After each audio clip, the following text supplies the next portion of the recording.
Titanic, Unveiling the Controversies, Exploring the Untold Stories.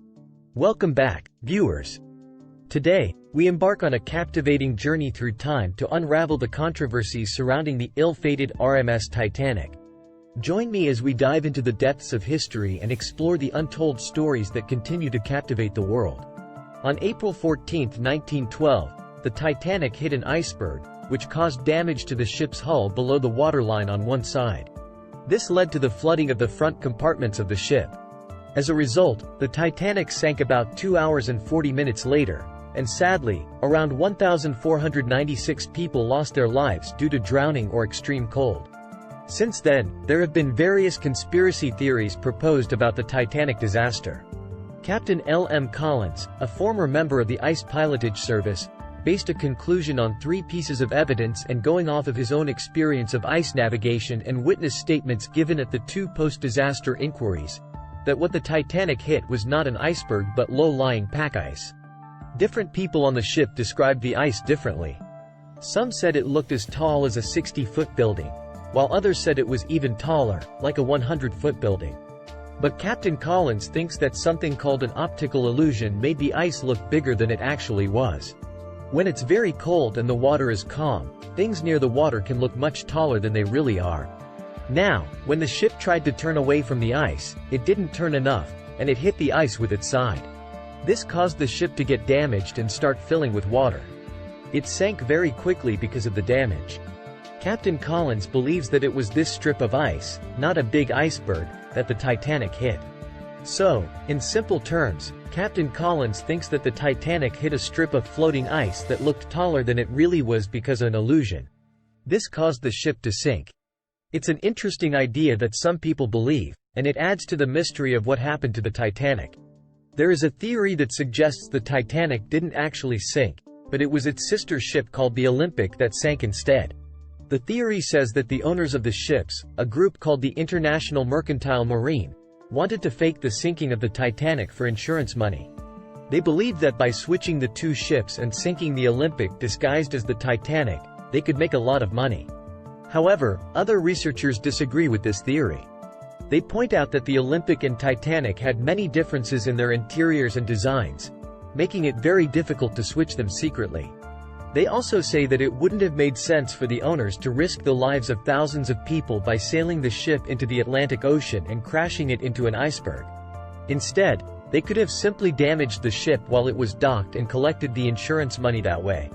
Some people believe in a conspiracy theory that suggests the sinking of the Titanic was a deliberate act to get rid of wealthy individuals who opposed the creation of the Federal Reserve Bank.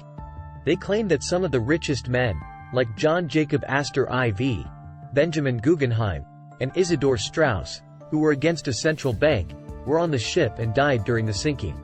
According to the theory, J.P. Morgan, a powerful financier who supported the creation of the Federal Reserve Bank, arranged for these men to board the Titanic and then intentionally sank the ship to eliminate them. Morgan owned the company that owned the Titanic, adding fuel to the theory. However, experts have refuted this theory. They say there is no evidence to support the claim that these men were against the Federal Reserve Bank. In fact, one of them, Straus, actually spoke in favor of it. They also explained that Morgan canceled his trip on the Titanic for other reasons, not because he knew about the ship's fate.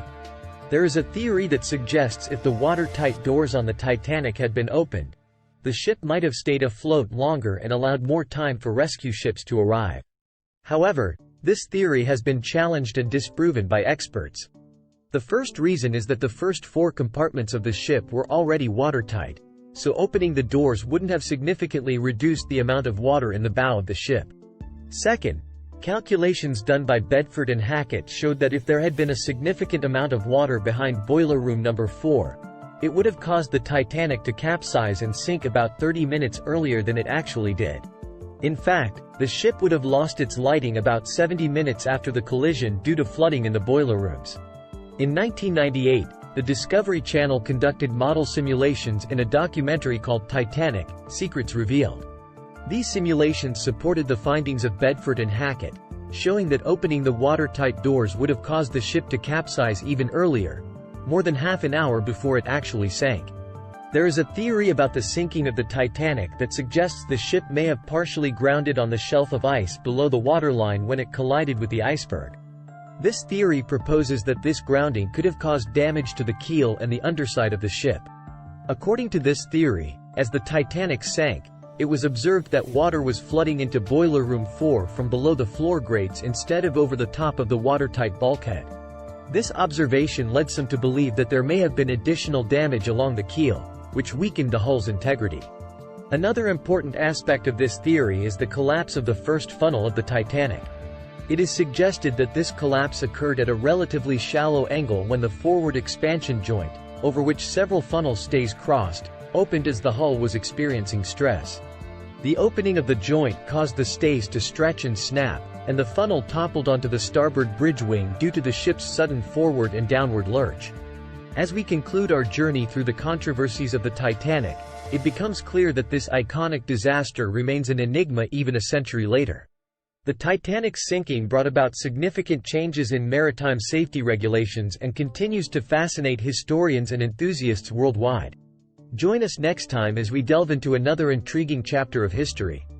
Until then, stay curious and keep exploring.